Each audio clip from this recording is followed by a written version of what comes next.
Bismillahirrahmanirrahim. Assalamualaikum warahmatullahi wabarakatuh. Kami dari kelompok 11 ingin mempresentasikan tentang materi perceraian. Terlebih dahulu, saya ingin memperkenalkan anggota kelompok saya. Yang pertama, saya Indah Dwi Pertiwi. Yang kedua, ada saya Nabila Zahra. Ketiga, saya Fitria Mardi Rustunisi. Selanjutnya, materinya akan dibacakan oleh Nabila Zahra. Untuk Nabila, dipersilakan. Terima kasih, Indah. Yang pertama, apa itu perceraian? Perceraian pada dasarnya adalah lepasnya ikatan pernikahan antara suami dan istri. Ketika pasangan suami istri sah dikatakan cerai, maka hak dan kewajiban antara keduanya sebagai pasangan pun akan gugur. Keduanya memiliki tanggung jawab atas diri masing-masing sejak saat diputuskan cerai. Ini termasuk di mana keduanya sudah tidak boleh lagi melakukan hubungan intim atau bahkan bersentuhan seperti saat sebelum menikah dulu. Selanjutnya, perceraian menurut Al-Quran sama seperti Al-Quran mengatur tentang aturan-aturan ibadah termasuk sholat, zakat, puasa. Di dalam Al-Quran juga diatur tentang hukum Islam dalam hubungan rumah tangga, termasuk diantaranya hukum tentang pernikahan dan bahkan perceraian. Sebenarnya Islam tidak melarang terjadinya perceraian, tetapi Allah tidak menyukai perceraian. Dengan demikian, Islam menganjurkan pasangan suami istri untuk mencari jalan keluar. Perceraian pun bisa dijadikan sebagai jalan paling terakhir untuk menyelesaikan masalah. Dalam surat Al-Baqarah ayat 227 disebutkan, dan jika mereka berketetapan hati hendak menceraikan, maka sungguh Allah Maha Mendengar, Maha Mengetahui. Ayat tentang hukum perceraian ini berlanjut pada surat Al-Baqarah ayat 228 hingga ayat 232.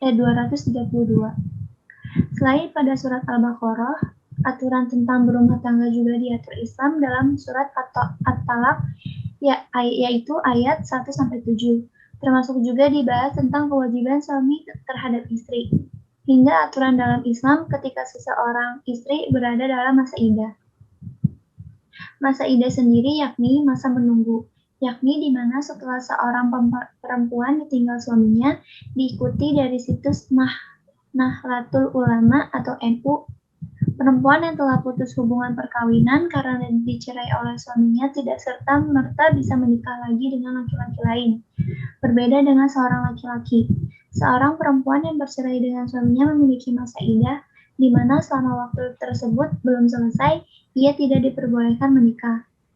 Seorang laki-laki tidak dibenarkan mengutarakan keinginannya untuk menikah dengan perempuan yang masih berada di dalam masa iddah.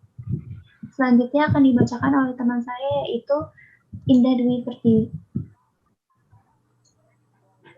Ya baik, terima kasih Nabila. Akan saya lanjutkan, yaitu jenis perceraian.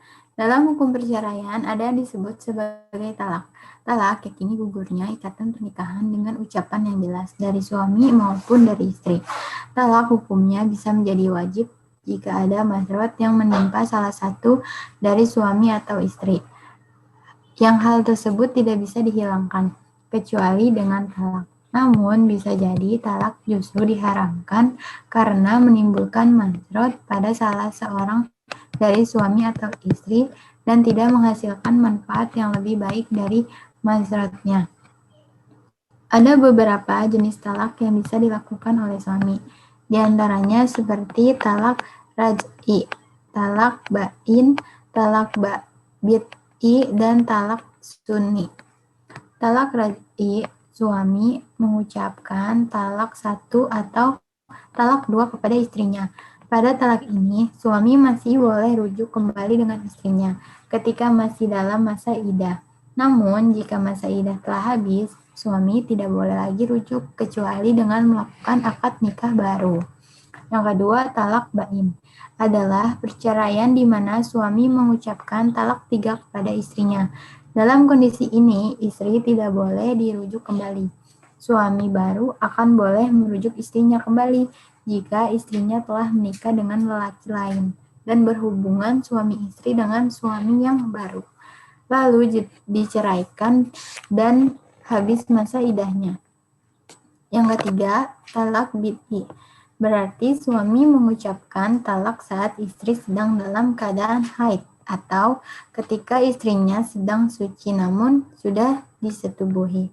Yang terakhir ada talak sunni, merupakan talak di mana suami mengucapkan cerai talak kepada istrinya yang masih suci dan belum melakukan hubungan suami istri. Lanjut.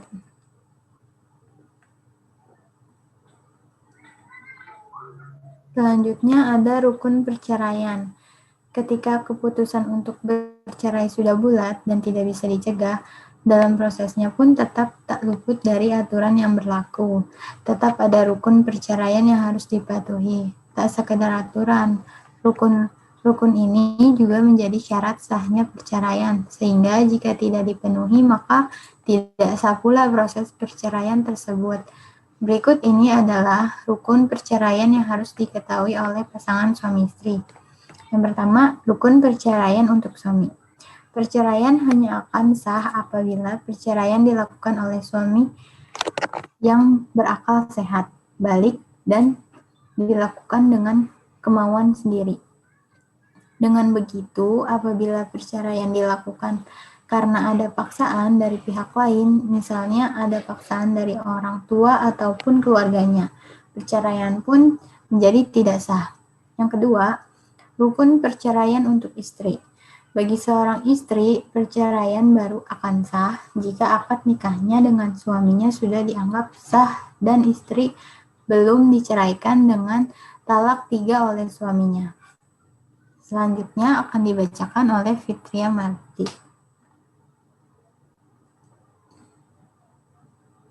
Baik, terima kasih Indah. Selanjutnya ada hukum talak. Yang pertama ada nadab atau sunnah, yaitu dalam keadaan rumah tangga sudah tidak dapat dilanjutkan dan seandainya dipertahankan juga kemudaratan yang lebih banyak akan timbul. Yang kedua ada mubah, bila memang perlu terjadi perceraian dan tidak ada pihak-pihak yang dirugikan dengan perceraian itu. Yang ketiga ada wajib, yaitu perceraian yang mesti dilakukan oleh hakim terhadap seseorang yang telah bersumpah untuk tidak menggauli istrinya sampai masa tertentu. Sedangkan ia tidak mau pula membayar kafarat sumpah agar ia dapat bergaul dengan istrinya. Yang keempat ada haram talak, yaitu dilakukan tanpa alasan. Sedangkan istri dalam keadaan haid atau suci yang dalam masa itu ia telah digauli. Next. Selanjutnya ada jenis dan bilangan talak. Yang pertama ada talak 1, yaitu suami masih bisa kembali merujuk kepada istrinya sebelum masa iddah habis. Itu ada di pasal 118 KHI. Yang kedua ada talak 2, yaitu suami masih bisa kembali merujuk kepada istrinya sebelum masa iddah habis. Pasal 119 KHI. Yang ketiga ada talak 3, yaitu suami tidak boleh kembali merujuk sebelum bekas istrinya dinikahi orang lain dan telah dicerai secara sukarela. Pasal 120 KHI.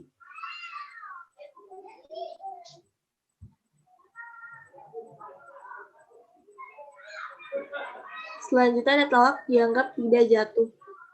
Yang pertama, suami dalam keadaan marah. Yang kedua, suami dalam keadaan mabuk. Yang ketiga, dalam keadaan dipaksa atau terpaksa. Yang keempat, suami bergurau tanpa dibarengi niat mentalak. Yang kelima, dijatuhkan tanpa sadar. Yang keenam, karena keliru atau tidak sengaja.